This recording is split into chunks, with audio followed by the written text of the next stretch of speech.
picture this. Wednesday, July 30th, 2025. The entire Pacific Ocean almost holding its breath. Why?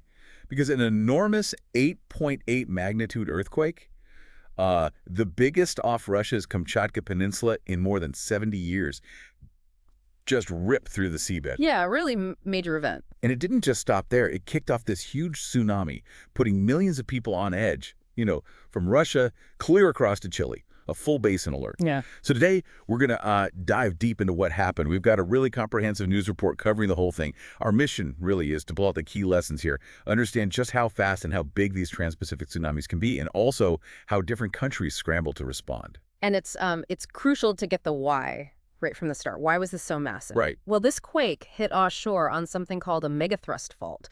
Basically, you've got one giant tectonic plate grinding underneath another. It builds up just immense, incredible stress over time.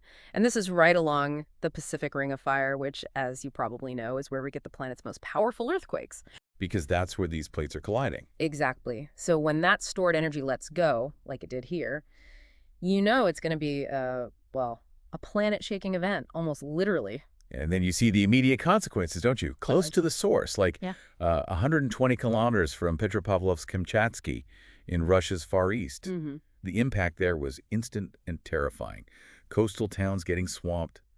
Reports of waves hitting, 3 to 4 meters? Yeah, pretty significant waves near the origin. And people felt the shaking itself for, I read, at least 3 minutes continuously. Can you imagine? 3 solid minutes of an 8.8 quake. Just terrifying. The duration itself adds another layer of psychological terror, really. Absolutely. So a state of emergency declared pretty quickly for the Kuril Islands, for Petropavlovsk-Kamchatsky. We heard about damage to buildings, even a kindergarten, sadly. Mm-hmm.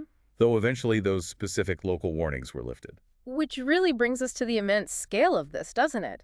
How a single geological event happening in a fairly remote part of Russia Yeah, way up there. could suddenly connect countries, millions of people, right across this vast ocean. It's quite something.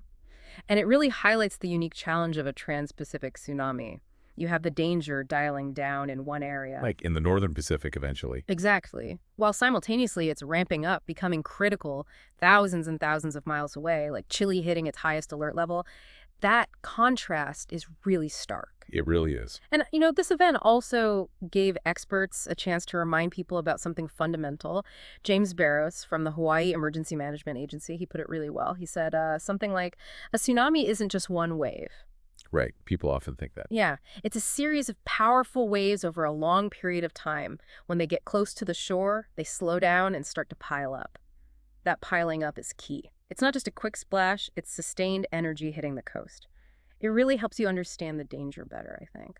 Definitely. It paints a much clearer picture than just big wave.